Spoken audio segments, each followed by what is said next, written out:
가기사는 증시 각도기. 안녕하세요. 자유투자 증시나 심판 안지원입니다. 네, 안녕하십니까. 각도기 박산준입니다. 네, 오늘은 좀 크게 떨어졌습니다. 네. 특히 코스닥보다는 코스피가 한 2배 정도 빠졌습니다. 1.6% 하락을 했고요. 코스닥은 0.9% 가까이 하락을 했습니다. 네. 네, 아무래도 뭐 미국에서 좀 기준금리도 올린 거지만 굉장히 좀 긴축적인 이야기를 좀 많이 했더라고요.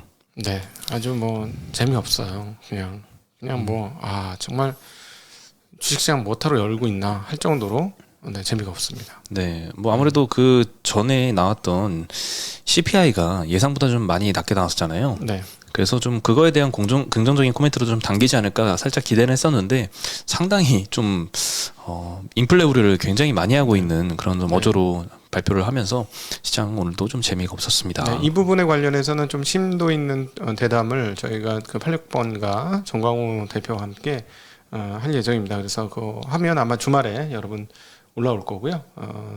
보시면은 조금 저희 입장에서 조금 더 한 발짝 더 들어간 그 이 분석이 나오니까 참고하시면 좋을 것 같습니다. 네. 네, 오늘 어제 많이 팔았던 개인이 오늘 코스피에서 4,600억 매수했고요. 외국인은 오늘 코스피에서 한 500억 정도 매도를 했습니다. 네. 항상 외국인이 매도한다는 예외 없이 떨어지네요. 그러니까 이게 개인하고 기관 주체는 뭐라 그럴까 뭐 이렇게 공격적인 매도가 없고 방향성이 없어요. 그러니까 방향성을 가진 게 외국인밖에 없기 때문에 매도하면 뻗어가지고 매수하면 올라요. 오늘 같은 날도 매수했으면 올랐을 거야.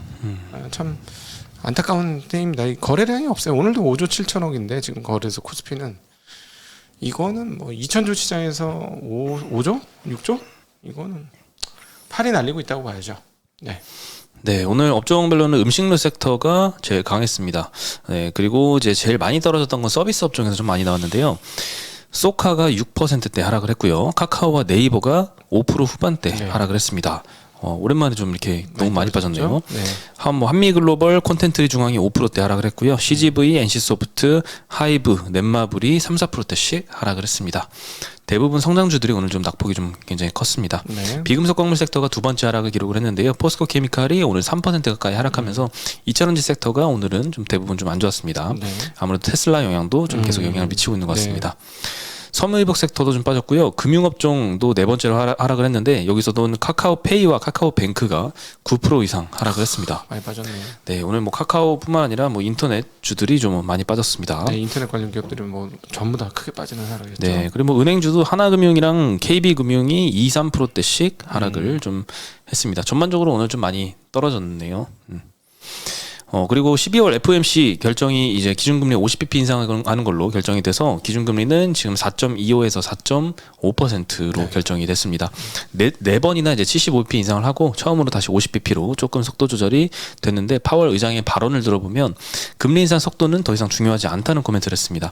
50bp 인상도 여전히 큰 폭의 인상이고 아직 긴축 영역에 진입하지도 않았다라는 언급을 하면서 앞으로는 또 얼마나 험난할까 이런 걱정을 좀 하게 만든 것 같습니다. 일단 겁주는 거죠. 겁주는 거.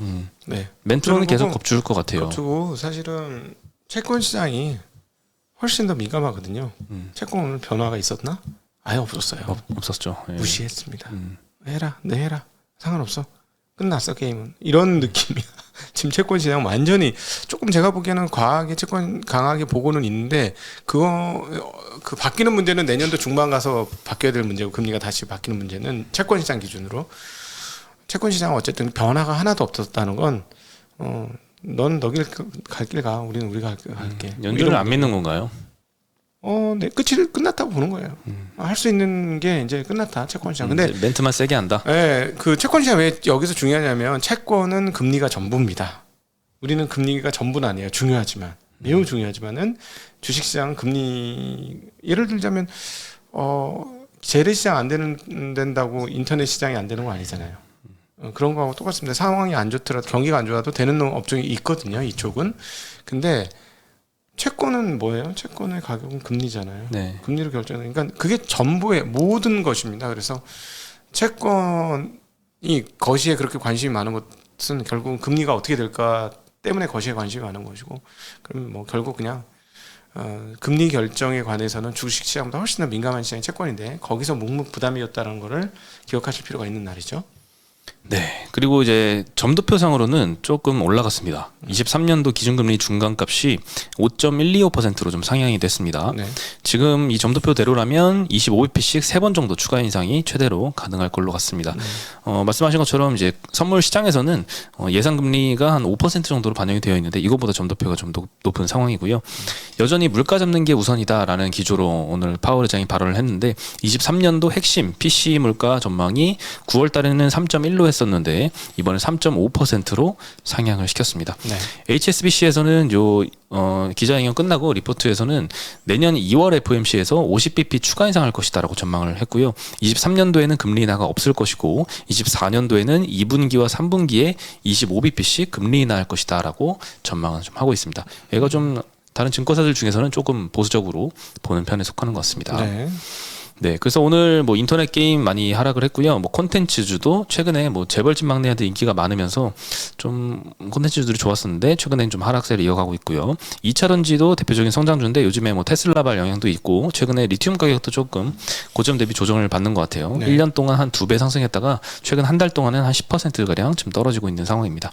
LG엔솔이 특히나 오늘은 2.5%나 하락하면서 60만 원을 찍고 지금 뭐 50만 원 또 깨지고 더 밑으로 내려가고 있습니다. 네. 네, 그리고 LNF, 에코프로비엠, SKC, 포스코케미칼 대표적인 뭐 양극재나 동박업체도 여전히 오늘도 2%대 하락세를 계속 이어가고 있고요. 네. 그리고 한화가 대우조선해양 인수하기로 했었잖아요. 그때 MOU를 9월 달에 체결을 했었는데 내일 본계약을 체결을 한다고 합니다. 네. 총 2조 원 규모로 3자 배정 의상증자를 하는데요. 하나 그룹주들이 참여를 합니다. 하나 에어로스페이스에서 1조 원, 하나 시스템이 5천억, 하나 임팩트 파트너스가 4천억, 그리고 뭐 하나 에너지 뭐 자회사 세 곳이 돈 모아서 한 1,000억 정도 참여를 하고요. 하나그룹이 정밀 실사를 했다고 해요. 예전에 2008년도에 인수하려고 했을 때 그렇게 못했었던 정밀 실사를 이번에 했는데 별다른 우발 채무가 발견되진 않았다고 합니다. 그리고 직원들의 고용 보장도 약속을 했고요. 14년 만에 다시 이제 재인수를 추진해서 이번에 성공을 할 것 같은데요. 2008년도에 우선협상 대상자 선정이 됐을 때 그때 제출했던 기업 가치가 네. 6.3조 6.3조 원이었고요. 한참 좋을 때였습니다. 네, 그리고 결국에는 이제 실사를 못해서 네. 인수를 못하고 그 사이에 또 조선업체가 어려워지면서 산업은행이 투입했던 혈세가 10조 원 정도. 그래서 그때 만약에 하나가 인수를 했더라면 굉장히 많은 돈이 이쪽으로 다 들어갈 뻔했었죠. 두삼그룹이 박해우 인수하고 정말 고생을 크게 했었는데 아마 똑같은 흐름들이 나오지 않았을까? 뭐 더 어려웠을 수도 있죠. 금액이 워낙 컸기 때문에. 네.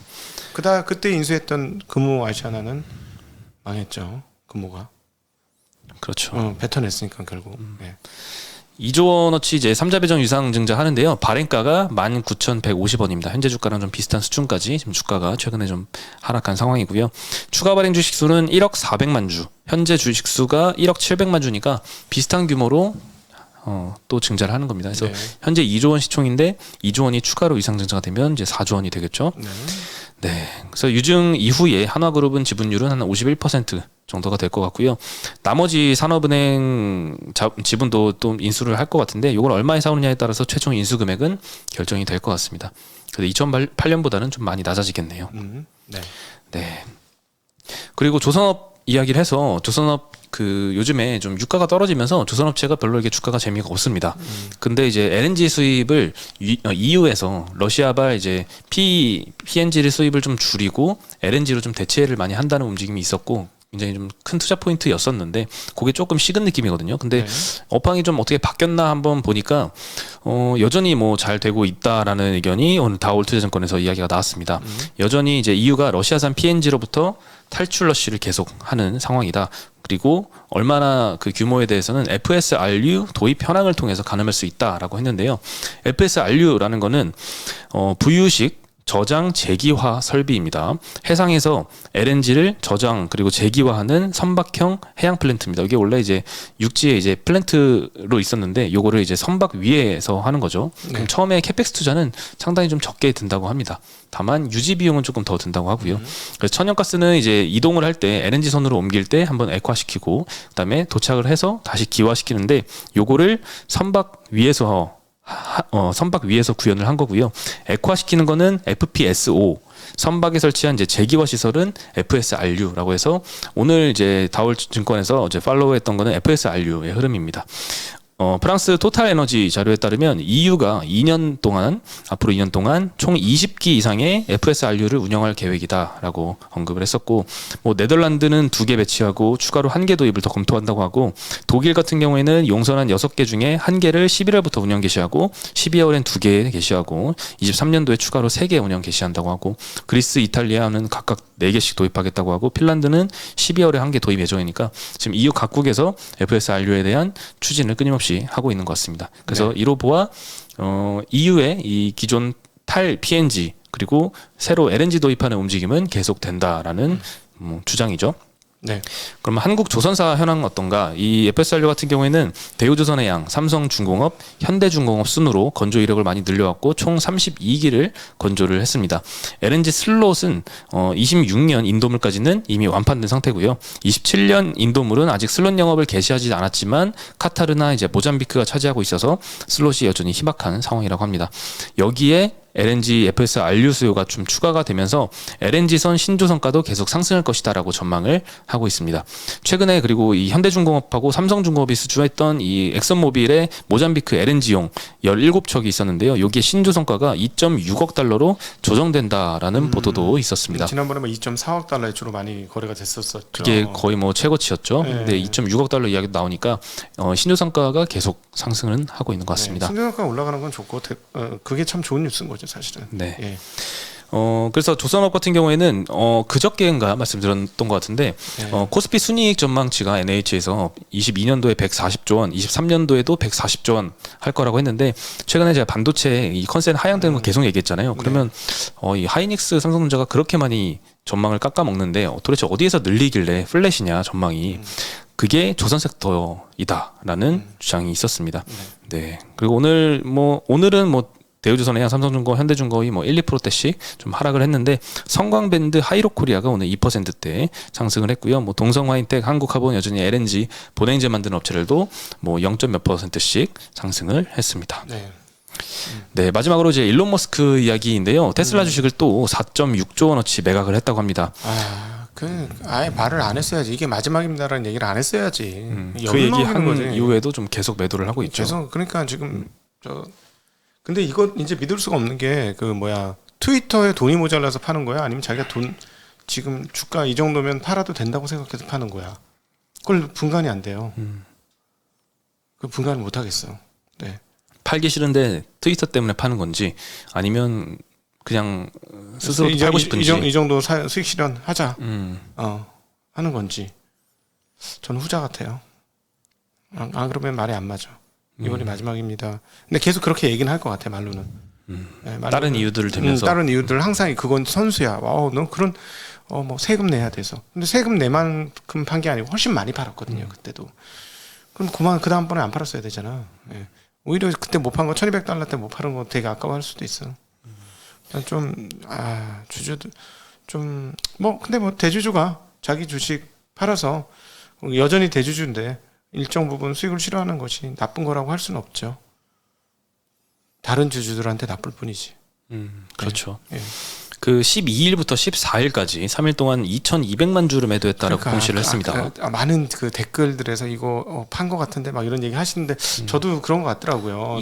조금 이상하긴 했죠. 특별히 악재가 나온 건 아닌데. 갑자기 만약에 혼자만 빠졌거든 그날. 네, 나스닥 1%대씩 상승을 했는데 혼자 6% 빠지고 4% 빠지고 어제도 2%대 빠지고 하니까 이유가 있었습니다. 네, 3일 동안 굉장히 많이 매도를 했고 지난 4월에 85억 달러 매도하면서 추가 매가가 없다라고 언급을 했었는데 그 뒤로도 8월에 거의 70억 달러, 11월에 40억 달러, 이번에 또 한 36억 달러 규모로 매도를 계속 이어가고 있습니다. 네, 근데 참 공통점은 대주주가 파는 주식들은 대체로 주가가 좀 많이 하락을 하더라고요. 올라갈 것 같으면 안 팔지.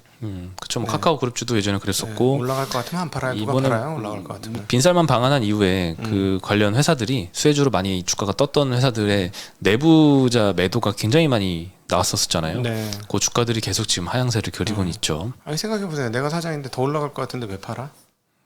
팔겠어요? 더 올라갈 것 같은데? 그것도 꽤 많이 올라갈 것 같은데? 나중에 팔지. 그렇죠. 그것 좀 부근해서 팔겠지. 네. 예. 아, 요감 먹으려고 남들한테 줬습니다. 더 남들이 그 돈 많이 벌기를 원하면서요. 뭐 이러면서 난 2배 올라갈 건데 저는 먼저 팔았습니다. 이런 대주주들이 과연 몇이나 있을까요? 바보지. 사실은 자본주의 시스템을 따져보면 아주 악재네요. 그렇죠. 근데 여전히 서학개미들은 테슬라에 대한 실망도 많이 했지만 그래도 좀 장기적인 비전을 좀 갖고 있다라고 생각을 하는 것 같아요. 최근 한 달 동안에도 테슬라 3억 달러 규모로 서학개미들의 순매수가 있었습니다. 더 떨어지겠다, 그치? 대주주가 팔았으니까. 대주주가 팔았으니까. 더 근데 천천히, 뭐 더 테슬라 천천히 주식은 잘 모르겠습니다. 더 천천히 봐야 되겠다. 그래서 뭐 PER이 지금 한 30배 초반대까지 많이 떨어진 상황인데 PER이 이제 매력적으로 왔어요. 옛날에 비해서는 매력적으로 보이지만 지금 다른 회사들에 비해서는 뭐 높은 거죠. 30배짜리는 잘 손이 안 가죠 사실. 근데 테슬라라고 해서 성장성으로 보면은 이 정도의 성장성이면 내후년이면 10배대로 떨어지는 거예요. 성장 속도가 워낙 빠르니까. 그렇죠. 물론 이제 좀 덜 팔린다는 것까지 감안하더라도 내후년쯤 되면은 20배 언더까지도 떨어질 수 있을 것 같은데 아예 안 팔리지만 않는다면 세상에 갑자기 아예 안 팔릴까? 그러지 않을 것 같은데 그러면은 이제 좋은 가격이 오는 거죠. 30배 초반을 기다렸거든요. 저는 그럼 오네 진짜. 근데 혹시 뭐 20배 초반 오는 거 아니야? 뭐 주식이야. 뭐. 모르는 거잖아. 그렇죠. 알 수는 없죠. 이거 좋은 찬스가 왔는데 찬스가 오기 시작하는데 진짜 만약 근데 가끔 보면은 우리나라 주식들을 보면 어떻게 이 가격까지 빠질 수가 있어 이런 것들 있잖아요. 네. 뭐 테슬라라고 그렇게 안 낼 보장 없잖아.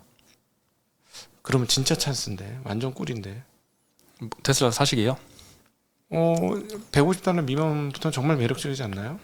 이 뉴스 보고 또 사람들이 팔 텐데 슬슬. 그러나 서두르지는 않겠습니다. 네. 꾹꾹 눌러가면서. 왜냐하면 원래는 언제 사야 되냐면 횡보하면 사야 돼요. 떨어지는 과정에서 사는 게 아니라 떨어지고 나서 횡보. 더 이상 아무도 관심이 없을 때. 근데 이런 주식이 그럴 수 있을까? 조금 의문이긴 합니다. 네. 예. 네, 오늘 소식은 여기까지고요. 오늘 증시도 별로 안 좋았는데 그래도 눈이 오니까 네. 오늘 되게 약간 영화 같은 풍경들이 좀 많이 보이더라고요. 아직 젊네요. 네. 나이 드신 분은 자빠져가지고 뼈 부러질까봐 무서웠는데 오늘 내가 동심을 잃은 건가? 나는 이런 생각이 드는데 눈 오니까 그래도 기분 좋기로 했습니다. 네, 오늘 너무 아름답습니다. 밥 먹으러 다니다가 네. 눈을 좀 많이 맞아가지고 좀 네. 기분도 좋아진 것 같습니다. 네. 그럼 저희는 내일 다시 인사드리겠습니다. 네. 안녕. 안녕.